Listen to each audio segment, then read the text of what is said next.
Metro area school officials now focusing their attention on the rising number of students who've been suspended from school. According to the ACLU, the suspensions hitting African-American students and those with special needs especially hard. New at 5, 41 Action News reporter Belinda Post live at Linwood in the Paseo with a look at what's being done to fight the problem. Belinda.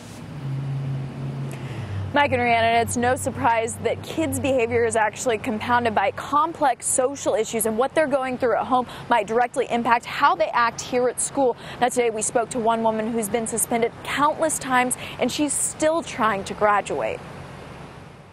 I tend to get mad at the littlest things. And so traditional school was hard for Haley Radford, who has ADHD and bipolar disorder. Having teachers focus on those who know what they're doing and rather than the ones who don't know what they're doing. Radford says she remembers being suspended 3 or 4 times each year, starting in elementary school. They didn't want me to go to that school no more because they couldn't handle me and how I was, because I have had to have the principal carry me out, and that was in kindergarten to 1st grade. Now Bradford has her hands full, raising her 1.5-year-old Dixie, working, and trying to graduate online.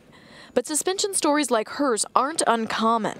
In Missouri, black students are 4.5 times more likely to be suspended than white ones. I mean, we've had these bad rates for years. In Kansas City, they're 5 times more likely.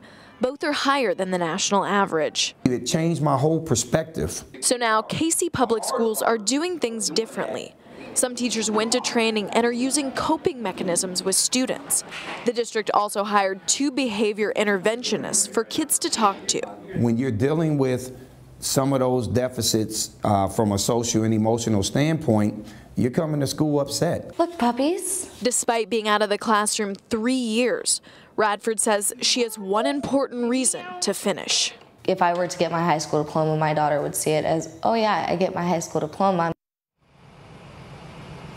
Kansas City Public Schools have also talked about putting in a possible advocacy period. What this would look like would be every couple weeks there would be a 40-minute period for teachers to work on a social and emotional support plan for their students. Reporting live in Kansas City, Belinda Post, 41 Action News. Belinda, thank you. City leaders say they are aware of this issue after reports surfaced. Suspensions within the Kansas City School District went up 40% 2 years ago. The mayor told us back in September it's important to acknowledge that inner city children could be in traumatic situations at home and then in turn act out at school.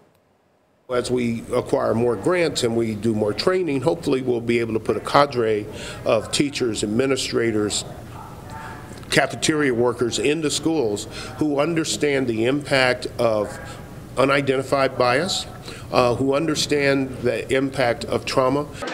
KCPS is among the school districts using different programs that focus on students' emotional needs.